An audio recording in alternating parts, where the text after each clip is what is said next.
Kaibigan, purihin ang Diyos sapagkat kasama ka namin dito sa programang Oras ng Pag-aaral. Pag-aaral sa salita ng ating Panginoong Diyos na ito'y magbibigay sa iyo ng kaalaman, kapayapaan at patuloy na pag-asa tungo sa buhay na walang hanggan. Kaya sikapin mo kaibigan na subaybayan ang programang ito sapagkat ito'y lalong mong maunawaan ang mga layunin, kalooban ng Panginoong Diyos para sa iyong buhay. Ito po ang iyong lingkod, Pastor Ray Urbi, bilang facilitator sa ating pag-aaral sa oras na ito. Binabati ko lahat ng mga viewers natin mula sa Thailand, San Jose, California, ganoon din sa Norway, sa Cyprus, ganoon din sa mga nanonood sa New Zealand, sa Milan, Italy, ganoon din sa Pennsylvania, ganoon din sa Toronto, ganoon din sa Colorado at sa Daet, sa Taguig, sa Tubuan, sa Cotabato, ganoon din sa Banna, sa Palawan, sa Aurora, sa Alaminos, sa Maykawayan, sa Valencia City, sa Paradahan, ganoon din sa Agusan, Mandaue, Rizal, Kalinga, Apayao, Siniloan, sa Logac, Bulacan, ganoon din sa Luzon, Visayas, Mindanao na hindi ko pa nabanggit na nanonood. Purihin ang Panginoon Diyos, pagpalain ka ng ating Panginoon Diyos. Maraming salamat sa mga nanonood at masisipag na nagsusulat dyan sa comment section sa YouTube natin. At binabahagi ang programang ito dahil dito namin nakikita kung saan nakakarating ang programang ito.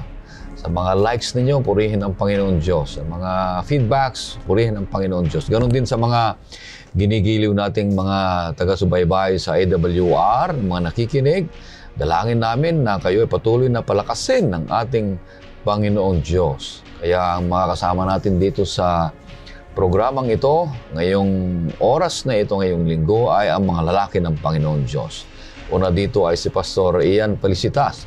Siya po ang ating Field Secretary ng Adventist Identity at ganun din siya po ang Associate sa Administration ng Southern Asia Pacific Division. Kumusta kayo, Pastor Ian? Isa pong kagalakan na makasama muli kayo, Pastor Urbi, Pastor Jules, at kayong lahat ng mga ginigiliw na taga-subaybay sa programang ito. Pagbati po ang nihatid ko sa inyong lahat, kasama na po ng ating presidente ng ating Southern Asia Pacific Division of the General Conference, Pastor Roger Caderma, at ang ating pong bagong halal na kalihim ng ating division, si Pastor Yotam Bendusano, at ang ating pong ingat yaman na si Pastor Jasin Adap. Kasama na po lahat ng manggagawa at mga opisyales at mga direktor ng ating division office. Pagbati po sa inyong lahat. Maraming salamat. Ang pangalawang mga kasama natin dito ay si Pastor Jules Bermudez. Siya po ang ating Sabbath School and Personal Ministries Director dito sa Northern Luzon, Philippine Union Mission. Kumusta kayo, Pastor Jules? Ako'y nasisiyahan muli, Pastor Ray at Pastor Ian, dahil tayo binigyan ng Diyos ng pagkakataon upang makasama natin ang ating mga taga-subaybay sa pag-aaral ng mga ginintoang salita ng ating Panginoong Diyos. Nasaan man kayo ngayon, ay sana ay pagpalain kayo ng Panginoon sa pamagitan ng inyong panonood at pakikinig. At sana ang pagpapala mula sa Panginoong Diyos ay tatanggapin ng bawat isa sa atin. Sa ating pagpapatuloy, nais kitang aniyahan, kaibigan, sa isang panalangin. O Panginoon Diyos, maraming salamat sa pagkakataon na ipinagkaloob niyo sa amin na aming pag-aaralan ng iyong mga salita. At nawa po ang iyong presensya sa magitan ng Banal na Espiritu ang magministro sa amin. Madama namin ng iyong pagkalinga at nawa po maintindihan at maunawaan at ganun din maisakabuhayan ang mga kakatagang ito na aming pag-aaralan at magiging patuloy na maranasan namin ang kabanalan. Dahil ang iyong mga salita ay laging namumutawi at nakikita sa aming buhay. Ito hiling namin sa pangalan ng aming Panginoong Jesus. Amen. Ang ating pang-10 paksana na ating pag-aaral ngayong linggo ay may pamagat na ang tipan at ang anyong huwaran. At ang talatang sauluhin na matatagpuan sa Exodo 24, versikulo 3, ito pong sinasabi. Dumating si Moses at sinabi sa bayan ang lahat ng mga salita ng Panginoon at ang lahat ng mga tuntunin At ang buong bayan ay sumagot na may isang tinig at nagsabi, lahat ng mga salita na sinabi ng Panginoon ay aming gagawin. Napakaganda. Yan ay pangako ng mga anak ng Panginoon Diyos, ang kanyang bayan, na lahat ng mga salita ay kanilang gagawin. Salita ng ating Panginoon Diyos. Kaya ating tatalakayin at pag-aralan ang ating leksyon sa 3 punto para madali nating maunawaan at maintindihan. Unang punto dito ay promise ratified, the power of the blood and the book. Ang pangalawa ay presence manifested. Ito yung the God who dwells among His people. Ang pangatlo ay power supplied, the Spirit and the law within. Ang unang punto ay papaliwanag sa atin ni Pastor Ian, the promise ratified. Anong ibig sabihin nito, Pastor Ian? Maraming salamat, Pastor Ray. Balikan natin po ang ating leksyon. Ito po ay pag-aaral ng salita ng Diyos mula sa aklat po ng Exodo. Nandito na po tayo sa yugto na pag-aaral po natin na tapos na po yung discussion natin noong parts of the covenant at pinakita din po natin sa mga iba po nating yugto ng ating pag-aaral at ng programang ito kung ano yung kautusan ng Diyos. Makikita din po natin sa mga nakalipas na yugto at sa aklat ng Exodo kung paano nagliligtas ang ating Panginoon. Ngayon po, dito po sa ating leksyon ngayon ay meron pong isang pinakamahalagang gustong ipahiwatig ang aklat ng Exodo sa atin. And ito po yung pagliligtas pa rin ng Panginoon sa pamagitan ng dugo. Pero ito po ay meron po siyang picture na ginamit nga po or a masterpiece illustration to picture how the Lord saves His people. Alam niyo po kung ano ito? Ito po ay ang sanctuaryo. At pag pinag-usapan po natin ang tabernacle, it is a grandiose experience. It is the object lesson of the book of Exodus, presenting how the Lord saves His people. Tunghayan po natin ang ilang mga talata sa ating pag-aaral po para maunawaan natin ang kahalagahan ng pagliligtas ng Panginoon, ang sanktuaryo o ang ministeryo ng Panginoon sa tabernakulo at ang pagliligtas niya na nakaakibat dito po sa services in the sanctuary, which is pointing to atonement. Tingnan po natin ang isang talata mula sa Exodo pa rin. Ito po yung masusumpungan sa Kapitulo 25 at ang sitas ng versikulo po ay nasa verse 8. Pastor Ray, pwede niyo po bang pakibasa ang talatang ito? Igawa nila ako ng isang santuaryo upang ako'y makapanirahan sa gitna nila. Nakita po natin sa talatang ito that ang sabi ng Panginoon that God said that make me a sanctuary that I may dwell among them. Napakainam po malaman natin mga kapatid na ang Diyos na ating sinasamba, ang Diyos ng pag-ibig ay gusto niyang manahan, tumira, that He dwell amongst His people. Ibig sabihin mga kapatid, ang Diyos ay, it's not He is so transcendent, but He wants to be tangible to the experience of God's people. Pero alam niyo pa mga kapatid, yung pong expression to dwell, to tabernacle with His people is not something which is an Old Testament figure of speech lamang. Ito pong sabi na, let them make me a sanctuary. Tingnan po natin ang isang talata pa po sa Bagong Tipan na ito po ay nagko-connect ng isang katotohanan na ito. Tingnan po natin ang Juan Kapitulo 1, versikulo 14. Pastor? At naging tao ang salita at tumahang kasama namin at nakita namin ang kanyang kaluwalhatian. Kaluwalhatiang gaya ng sa tanging anak ng Ama, puspos ng biyaya at katotohanan. Ang sabi po ng talatang ito, John 1 verse 14, that I may dwell among them. Ito po ay halaw pa rin sa salitang tabernacle, that I may tabernacle with them. So, makikita natin mga kapatid, yung sinabi ng Diyos doon sa Exodo that the sanctuary is a place wherein God will dwell. The realization of this in the New Testament is embodied in Christ. At si Kristo yung itinuturo nung sanctuaryo na yon na nandun sa Exodo. Ito rin ang nilalaman po kung papaano nagliligtas ang ating Panginoon. Hindi lamang po mainam na malaman natin na ang sanktuaryo ay merong mga kasangkapan tulad ng table of shewbread, altar of burnt offering, at iba pa pong mga muebles sa loob ng sanktuaryo. Mainam din pong maunawaan natin kung sino ang kinauwian ng mga ministeryo at paglilingkod sa loob ng sanktuaryo.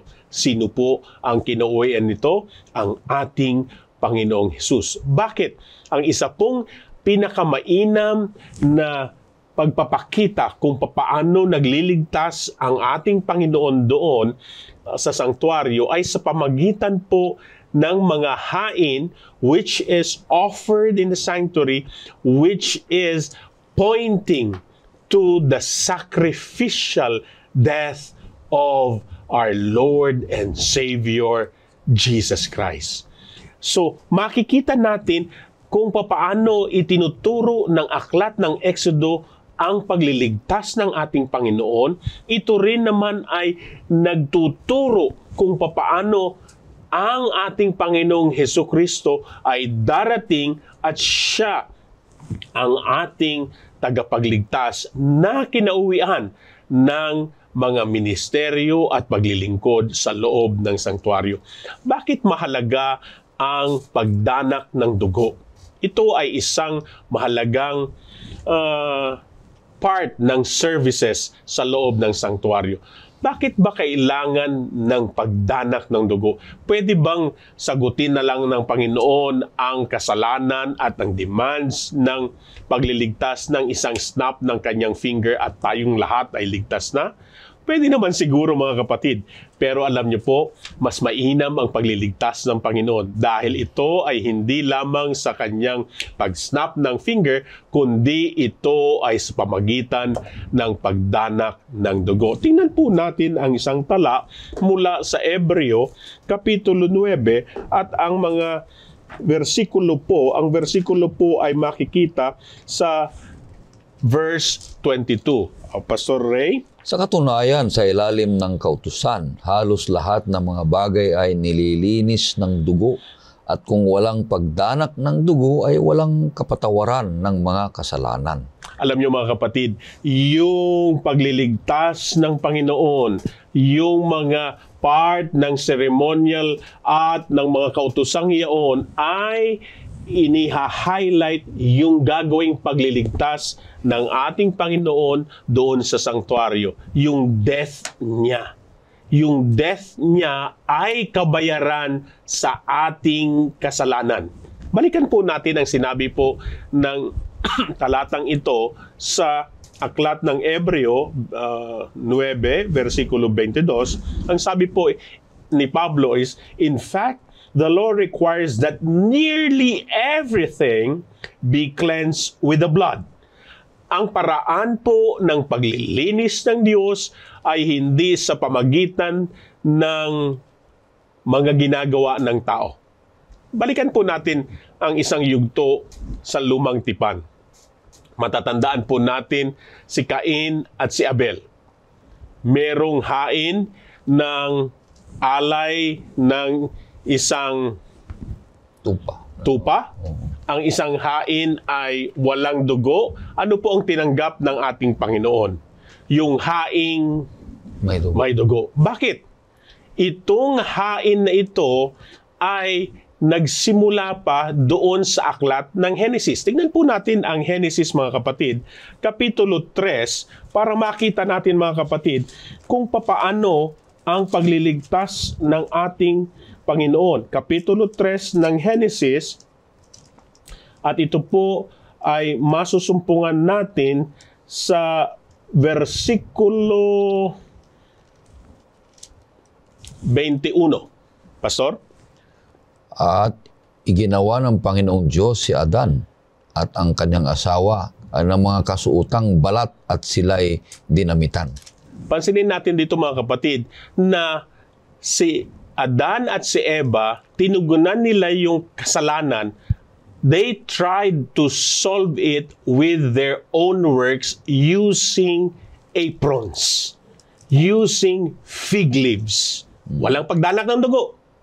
Pero sapat ba ito upang makubli at mawala at masagot ang kasalanan? Hindi.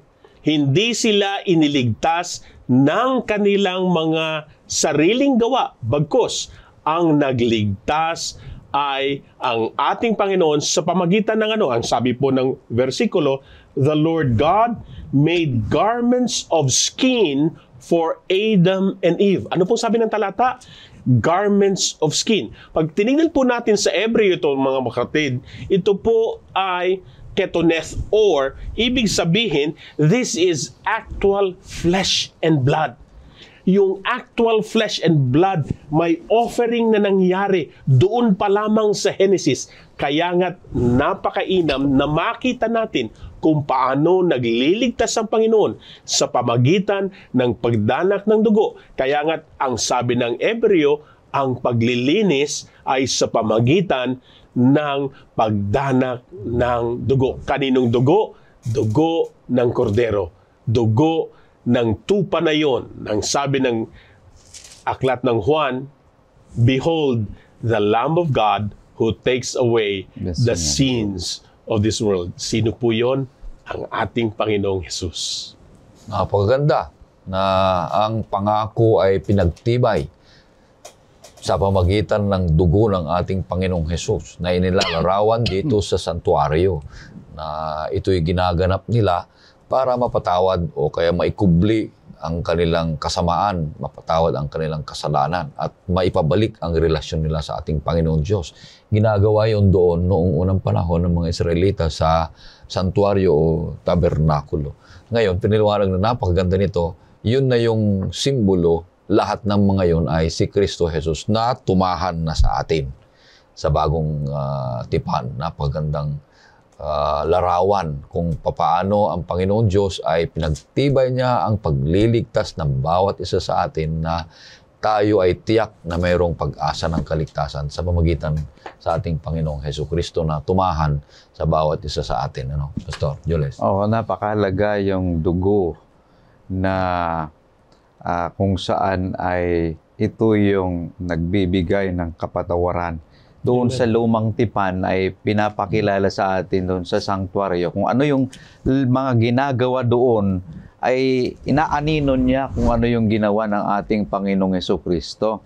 Kanya nga't kung bakit merong dugo na kakailanganin ng isang pare upang yung high priest na magdadala doon sa most holy place. Ito yung inaanino yung ginawa ng ating Panginoong Jesucristo, na yung kanyang dugo na mismo ang nabuhos para sa ating mga kasalanan.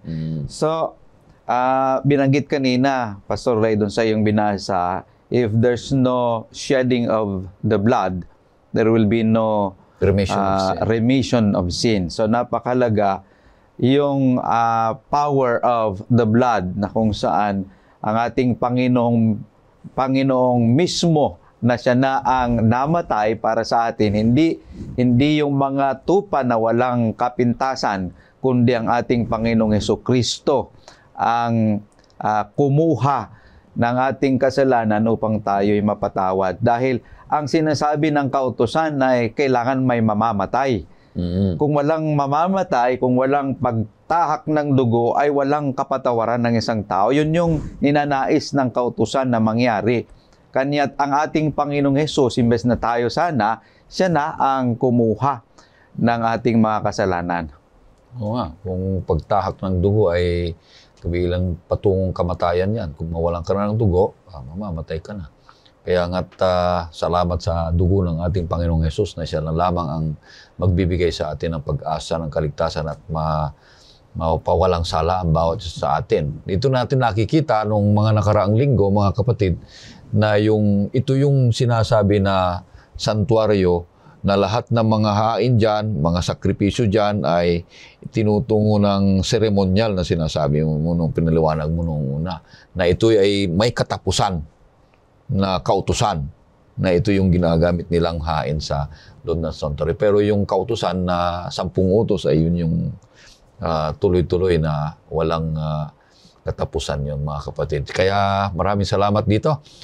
Unang punto na pinasisigurado, tinitiyak na pinagtibay ang kaligtasan ng bawat isa sa atin sa magitan ng dugo ng ating Panginoong Hesus, hindi sa pamagitan ng dugo ng mga hain nung unang panahon, sapagkat tapos na, naihain na ang ating Panginoong Hesus. Tanggapin na natin siya sa magitan ng pananampalataya at magkaroon tayo ng kaligtasan. Pangalawang punto, at papaliwanag sa atin ni Pastor Jules, ay presence manifested, the God who dwells among His people. Ano ibig sabihin nito, Pastor Jules? Okay, Pastor Ray at Pastor Ian, habang naglalakbay ang bayan ng Israel patungo sa lupang pangako, ay bilang kanilang manlalalang, bilang kanilang manunubos, gusto ng Diyos na siya ay manahan sa kanila, siya ay malapit sa kanila. Though transcendent,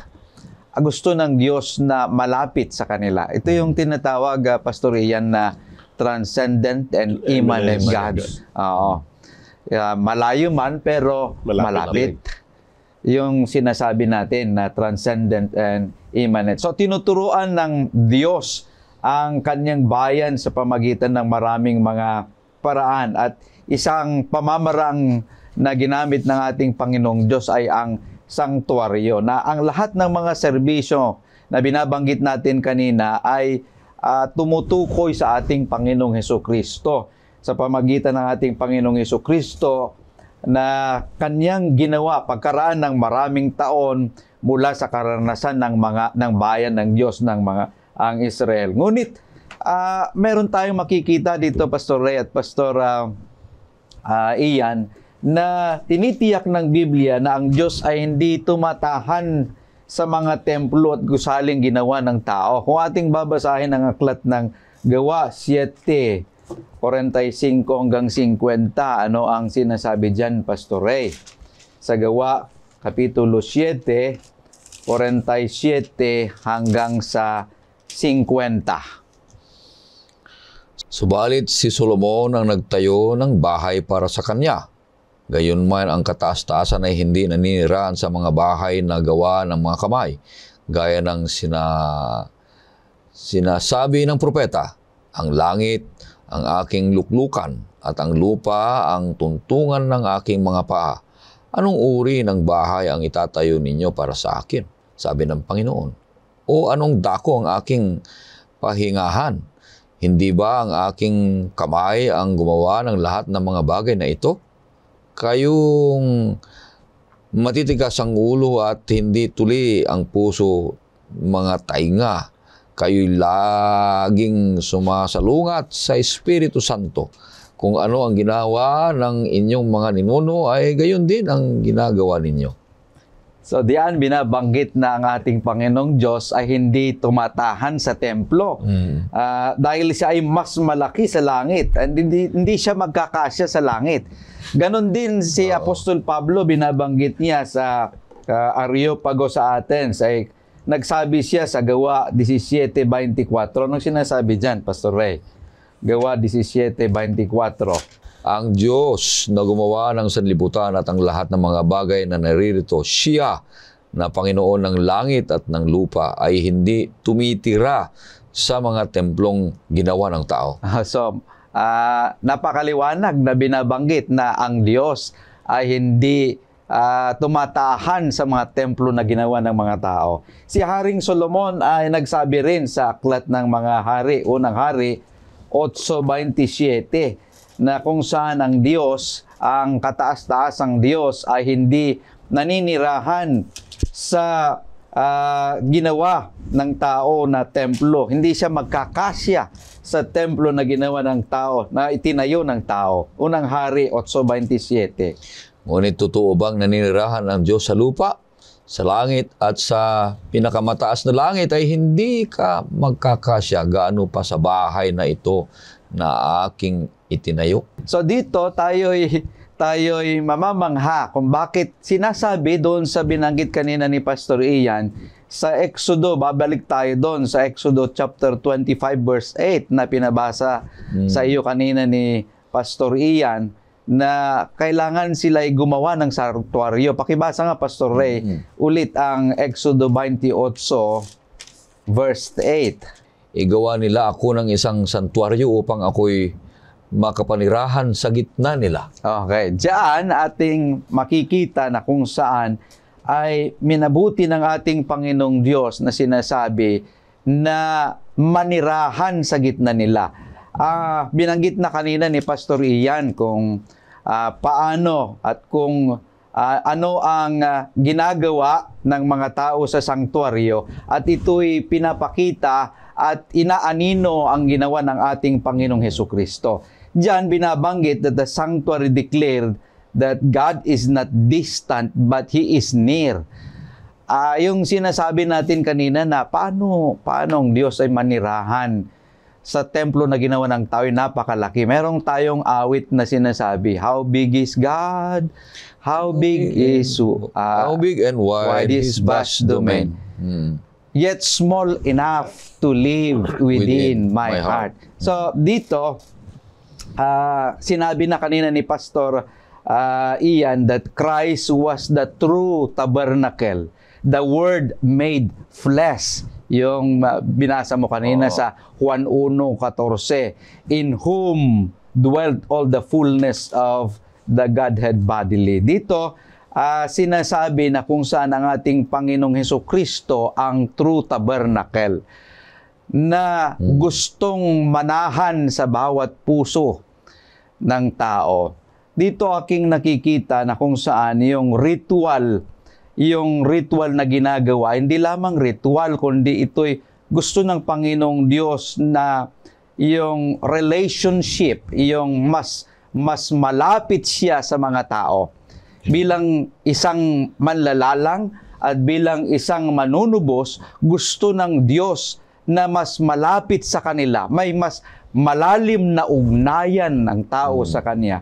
Dito ko nakita yung sinasabi nila na we may be Sabbath keepers, we may be church goers, we may be church leaders or preachers, but if Christ is not within, our forms condemns each one of us. Lahat ng ating mga ginagawa ay walang kabuluhan kung wala ang ating Panginoong Hesus sa ating buhay. Dahil gusto ng Panginoong Hesus na manahan sa atin. Yung presensya niya ay gusto niya na makita sa atin. Yung mas malalim na ugnayan natin sa Kanya. Yun yung makikita natin dito na kung saan binabanggit ng Panginoong Diyos ay gusto niya na manahan sa kalagitnaan natin. Alam nyo yung kaninang binanggit po ni Pastor Bermudez, Pastor Urbi, that Christ is the true tabernacle. Ito po ay hindi basta-basta statement. Ito po ay may kahalintulad na statement mula sa lingkod ng ating Panginoon na si Ellen White mula sa Desire of Ages 161. Ang sabi po dito is, Christ was the true tabernacle, the Word made flesh, in whom dwell all the fullness of the Godhead. You know, napakaganda nito kasi ang exegetically, pag titignan po natin yung 25:8 ng Exodo, hindi po ito ibig sabihin, and the Lord dwelt. Hindi po yun ang construction sa Hebreo. Ang ibig sabihin po doon, so that, hindi siya so that, but And God wants to continue to reveal Himself, that He would be very much visible to God's people. Kaya nga, ito po mga kapatid ay mas nililinaw ng ilang talata po sa Biblia. Ito'y masusumpungan sa Exodo 29. Ang mga talata po ay 42 hanggang 46. Tingnan po natin itong mga talatang ito, Pastor Ray. Ito ay magiging isang patuloy na handog na sinusunog sa buong panahon ng iyong mga salinlahi sa pintuan ng tuldang tipanan sa harapan ng Panginoon, kung saan ko kayo tatagpuin upang makipag-usap ako roon sa inyo. At dooy makikipagtagpo ako sa mga anak ni Israel, na ito ay pakakabanalin ng aking kaluwalhatian. Aking pakakabanalin ang tuldang tipanan at ang dambana. Gayon din si Aaron at ang kanyang mga anak ay aking pakakabanalin upang maglingkod sa akin bilang mga pari. Ako'y mananahan sa gitna ng mga anak ni Israel at ako'y magiging kanilang Diyos. Kanilang malalaman na ako ang Panginoon nilang Diyos na naglabas sa kanila sa lupain ng Ehipto upang ako'y manirahang kasama nila. Ako ang Panginoon nilang Diyos. Ano po ang nilalahad ng talata, mga kapatid? Ang nilalahad ng talata is God wants to reveal Himself that He is close to His people. But more than that, God wants to reveal that He was the God that has saved His people. Hindi po pwedeng malayo yung kung sino ang Diyos at sa kanyang gawa ng pagliligtas. Yun po yung tabernakulo. Kaya po, mainam na maunawaan natin kung bakit sinabi ng Diyos na let them make me a sanctuary. Because the Lord wants the people to understand the work of atonement. Kaya yun ay isang paraan na nagpapahiwatig sa atin na ang Panginoon Diyos ay patuloy na sumusubaybay sa bawat buhay ng bawat isa sa atin. Na siya ang unang bagong tipan ay nagpakita siya ng tabernakulo na santuaryo. Ngayon sa lumang tipan ay siya na mismo, yung true tabernacle na sinasabi ninyo. Maraming salamat dito. Na ang Panginoon Diyos ay patuloy na sumusubaybay at nasa ating kalagitnaan, siya magiging sentro ng ating buhay, hindi lang tabi-tabi, kundi ang Panginoon Diyos ay nais niyang siya ang una at huli sa ating buhay, mga kaibigan at mga kapatid. Putungo na tayo sa pangatlong punto. Pastor Ian, yung power supplied, the spirit and the law within. Kung ano ibig sabihin nito, Pastor? Ang nilalaman po nito, mga kapatid, ay ang kapangyarihan ng banal na spirito sa gawa ng pagliligtas. Makikita natin dito, mga kapatid, that in the sanctuary that the work of the Holy Spirit was also manifested through the promptings of the Holy Spirit and in the ministry of the Holy Spirit in the lives of the people. Alam niyo, mga kapatid, napakaganda pong tingnan natin at balikan natin yung ilang punto na ito sa buhay ng mga bayan ng Diyos sa lumang tipan at sa atin ngayon na namubuhay sa kasalukuyan. Pero tingnan po natin ang isang tala na maganda pong maging basihan at magbukas sa ating kaisipan tungkol sa gawa ng banal na Espiritu sa atin. Ito po'y masusumpungan sa Ezekiel 36, versikulo 22. Pastor? 22, 27. 27, sorry. 26, 27. 26, 36, 27. Okay. 26, bibigyan ko kayo ng bagong puso at lalagyan ko kayo ng bagong espiritu sa loob ninyo. Aking aalisin ang batong puso sa inyong laman at aking bibigyan kayo ng pusong laman. 27, aking ilalagay ang aking espiritu sa loob ninyo at palalakarin ko kayo ng ayon sa aking mga tuntunin at magiging maingat kayo sa pagsunod sa aking mga batas. Alam niyo, mga kapatid, anong sarap ng nasa Panginoon. Bakit? Ang Panginoon mismo ang siyang gagawa sa ating mga buhay siyang maglalagay ng banal na spirito, siyang magbibigay kapangyarihan sa atin upang tayo'y sumunod sa kanyang mga kautusan, upang tayo'y mamuhay ng may katwiran, upang tayo'y mamuhay ng may kabanalan. Ibig sabihin mga kapatid, kailanman hindi pwedeng ang gawa ng pagliligtas ay gawa ng tao. Ito ay gawa ng Diyos sa atin. Ang gawa ng Diyos sa atin ay patuloy na makikita hindi lamang doon sa ministeryo sa loob ng sanktuaryo sa pamagitan ng pagkitil ng buhay ng offering, which points to the death of Jesus. Sa loob ng sanktuaryo mga kapatid, makikita natin doon ang table of shewbread. Doon din sa loob ng sanktuaryo makikita natin ang altar of incense. Doon sa loob ng sanktuaryo, makikita din po natin ang 7 candlesticks. At doon sa outer court, makikita natin ang basin, which is the laver, which is the water, and the altar of the burnt offering. Yung paghuhugas, which symbolizes the cleansing of the Holy Spirit. The 7 candlesticks, which the menorah points to the indwelling of the Holy Spirit. Ang pinakamainam na a part of the feature of the sanctuary is in the most holy place, wherein it highlights God's presence, His law, His leadership, His role, His providence, and the indwelling of God in our lives.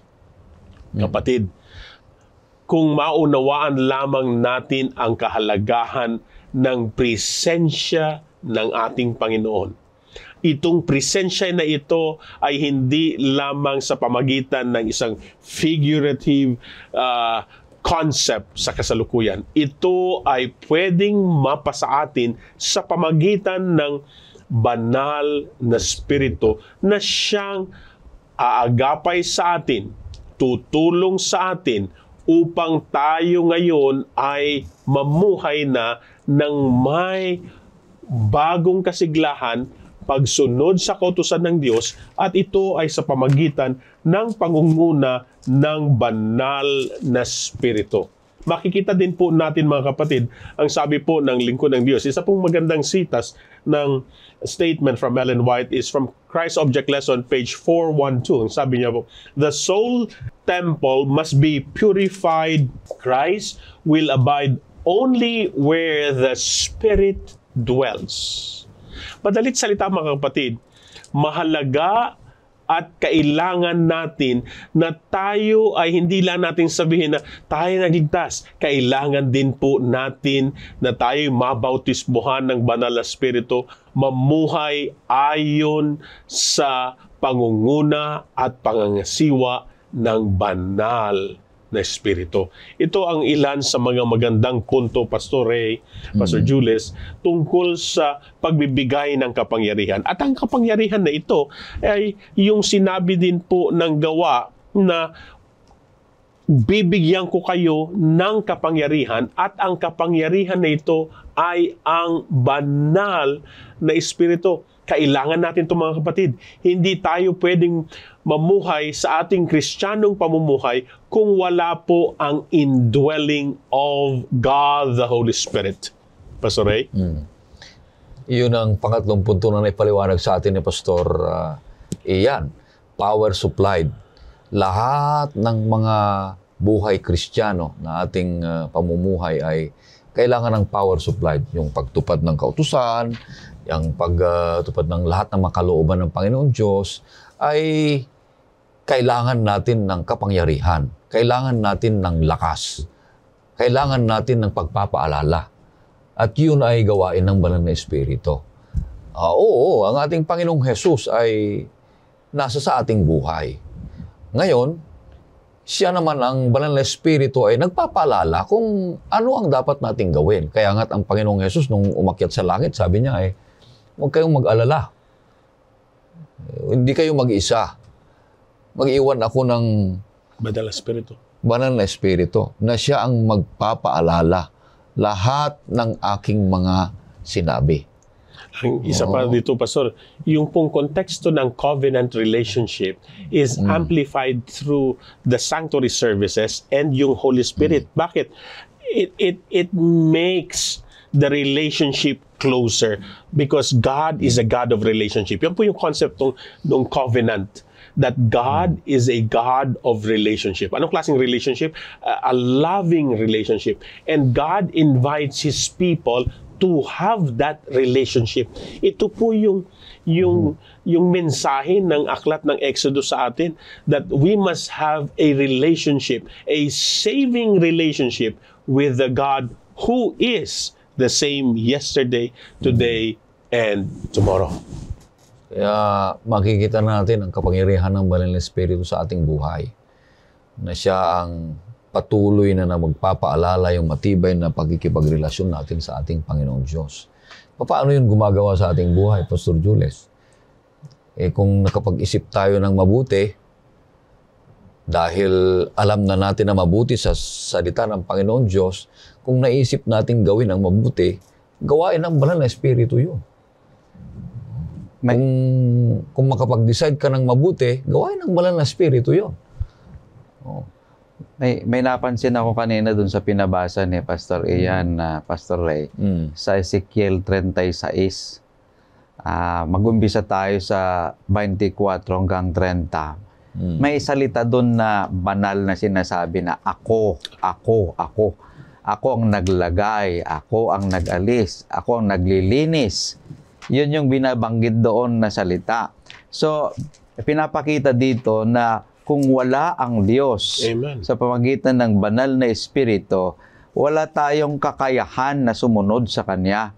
Kanya nga't napakahalaga ang Banal na Espiritu sa ating buhay dahil sa Kanya, yung salita na ako, diyan na binabanggit, akong nagbigay, akong naglagay. So kinikilos tayo dito na kakayanin natin ang lahat ng mga bagay sa pamamagitan ng Banal na Espiritu. So, sabi ko nga, Pastor, sa aking mga lektura at mensahe, salvation is never apart from Christ. And our holiness is never apart from Christ as well. Hindi po tayo, ang kasakdalan natin ay hindi sa ganang ating sarili o aking sarili. Ito ay kay Kristo na siyang katwiran natin. Ang kasakdalan ng bawat isa sa atin ay hindi kung ano ang ating nagawa, kundi ano ang ginawa ni Kristo para sa atin. Ang kaligtasan din natin ay hindi kung ano yung nagagawa ko, magagawa ko, kung hindi kung ano yung ginawa ni Jesus sa atin. Bakit mga kapatid? Ang sabi kanina ng Hebreo, sa pamagitan ng kanyang dugo, hindi sa pamagitan ng aking magagawa. Kaya ang pagliligtas ng ating Panginoon ay hindi dahil sa mga nagagawa kong pagsunod, kundi sa kabutihan, kababaang loob, pag-ibig ng ating Panginoon na tayo'y pinukaw sa kaligtasang ito. Kaya maliwanag na sa atin, mga kaibigan at mga kapatid, na ang kaligtasan ay hindi natin gawain, kundi gawain lahat ng ating Panginoong Diyos. Manampalataya lang tayo sa Kanya. Patuloy tayong tumupad sa Kanyang mga kautusan. At siya na ang gagawa. Patuloy sa ating buhay ng pagbabago at magkaroon ng buhay na walang hanggan at kaligtasan ng bawat sa atin. Kaya purihin ang Panginoong Diyos.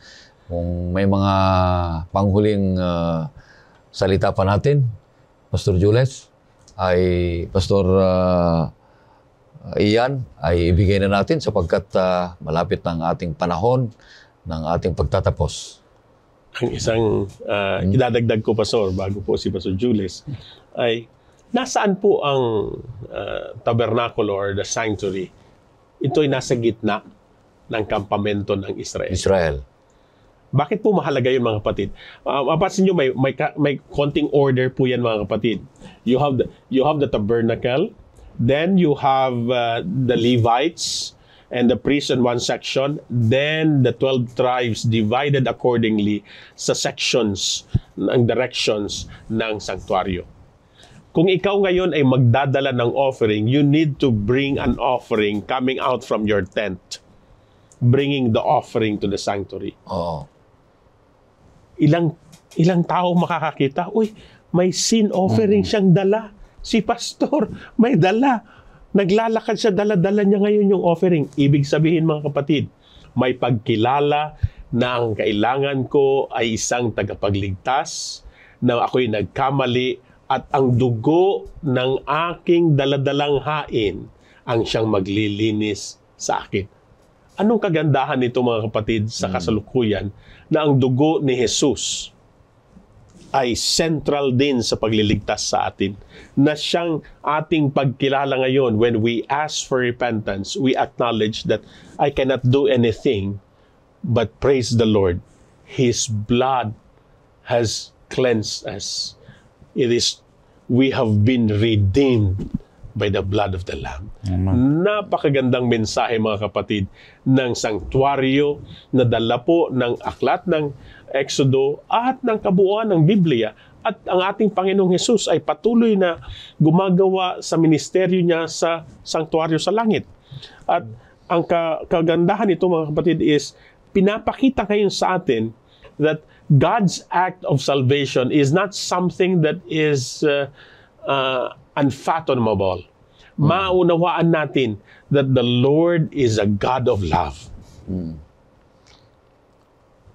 So?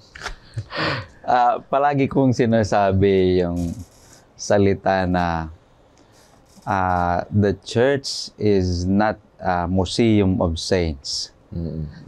Dito ating makikita na kung saan ang tao ay makasalanan. Kanya nga't siya ay pumupunta sa simbahan hindi dahil ipahayag na siya ay matuwid, kundi nangangailangan siya ng kaligtasan. Kanya't yung ating simbahan ay ito'y hindi museo ng mga banal, kundi ito yung hospital ng mga makasalanan. So, yung sinasabi kanina ni Pastor Ian, ano kaya kung hanggang ngayon, kapag ganun pa rin ang ating ginagawa, nagdadala tayo ng sin offering natin doon. Ako bilang isang pastor, hindi ko naman masasabi na wala na akong kasalanang nagagawa. Ngayon, kung nangyayari pa rin ngayon yon, na kapag tuwing tayo nagkakasala, kukuha ako ng tupa, kikita ako si pastor, oh. Nandun, no? Nandun. Ano kayang kasalanan niya? Yung ginawa niyang kasalanan. Talagang makikita mo, merong contrite heart that you acknowledge that you have wronged. Sa kasalukuyan, we accept it by faith through the ministry of Christ.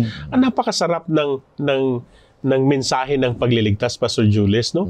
Naisip ko, siguro ngayon napakahirap na aminin. Pero parang ganun din eh. Minsan sa pang-araw-araw nating buhay, sa akin, Pastor Julius, pag nagkamali ako, parang you tried to wrestle with Lord, mali ba to? Nagkamali ba ako? Kasalanan ba to? But through the promptings of the Holy Spirit, pinapaakita sa atin sa pamagitan ng salita ng Diyos kung saan tayo nagkamali. Amen. At doon tayo itinataas ng Panginoon sa pamagitan ng kanyang pagliligtas. Ang gustong-gusto ko doon ay yung sinabi ng ating Panginoong Hesus na paalis siya, nangako siya na hindi niya tayo pababayaan. At iiwan niya ang banal na Espiritu na siyang magpapaalala lahat ng mga sinabi niya patungkol sa buhay Kristiyano at pagliligtas ng bawat isa sa atin. Na ang bawat isa sa atin, pag ako'y nagdesisyon, maalala ko kung ano yung dapat mabuti. Dahil ipinaalam na ng Panginoon Diyos sa banal na kasulatan kung ano ang mabuti at ano ang masama. Ano ang resulta ng gawain mo na mabuti, anong resulta ng masama na gawain. Kaya sapat na ang sinasabi dito sa pangatlong punto na power supplied. Yung kapangyarihan ay sapat na ibinigay sa atin ng ating Panginoon Diyos. Hindi ang kukulang ang Panginoon Diyos na manghihina tayo sa pagsunod, kundi yung banal na Espiritu ang kapangyarihan natin para tayo ay patuloy na makasunod. Patuloy tayong makatupad sa kalooban ng ating Panginoon Diyos. Hindi ang Diyos na kulang sa atin. Kaya nga sinasabi naman ng kasulatan, kahit ng Panginoong Hesus, kung nagkasala ka sa Ama, mapapatawad. Sa Anak, mapapatawad. Pero pag nagkasala ka sa banal na espiritu, wala na. Bakit? Huli na ang banal na espiritu. Siya na lang ang persona sa balat ng lupa na magpapaalala sa atin para tayo ay magkaroon ng buhay at kaligtasan. Kaya, kaibigan, patuloy tayong mabuhay na may kalakasan sa magitan ng kapangyarihan ng banal na espiritu na nagpapaalala sa atin kung anong dapat nating gawin na ayon sa banal na kasulatan. Ano po? Kaya tayo magtatapos na sa ating pag-aaral ng ating leksyon. At bago tayo makakarinig ng panalangin na ibibigay sa atin ni Pastor Jules, ay makakarinig tayo ng isang awitin.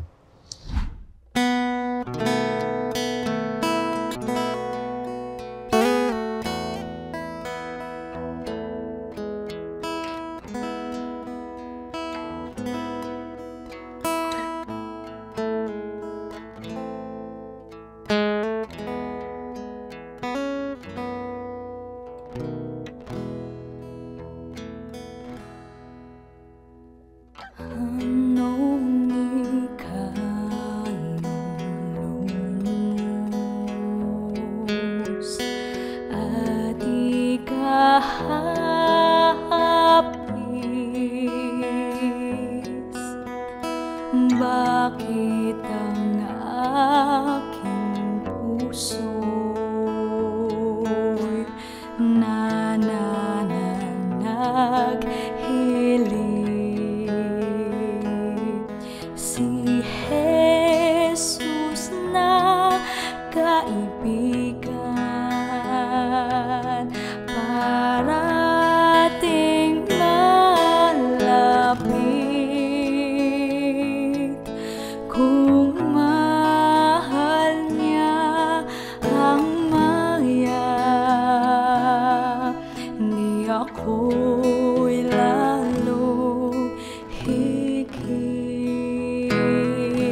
Mahal naming Diyos, muli binabalik namin ang papurit pasasalamat sa inyo na kami ay binigyan ng pagkakataon upang ipaalala sa amin, O Diyos, kung ano ang inyong ginawa. Ipinakita mo ito mula sa sanktuaryo, sa lupa, na gusto mong manahan sa amin bilang aming manlalalang at manunubos. Kayo po ay nagnanais na mayroon kaming mas malapit na relasyon sa inyo. Dahil kayo na amin pong manlalalang ay hindi malayo sa amin, kundi gustong manirahan sa aming puso. Sa pamamagitan ng banal na Espiritu, nagbibigay ka ng kapangyarihan upang kami ay sumunod sa iyong kalooban. O Diyos, narito ang inyong bayan, ang inyong mga anak na nanonood at nakikinig. Patuloy po silang pagpalain sa kanilang buhay, lalong-lalo na sa kanilang pananampalataya. Magkaroon sana kami ng mas malalim na pagkaunawa sa inyo, sa inyong mga ginawa at inyong gagawin sa aming buhay. O Diyos, dalangin namin na buksan ang pintuan ng langit at ibuhos ang pagpapala na kakailanganin ng bawat isa, dahil ito pong aming hiling sa matamis na pangalan ng aming Panginoong Hesus. Amen. Maraming salamat kaibigan sa patuloy na pagsusubaybay sa programang ito, Oras ng Pag-aaral, sapagkat mahal ka ng ating Panginoong Diyos.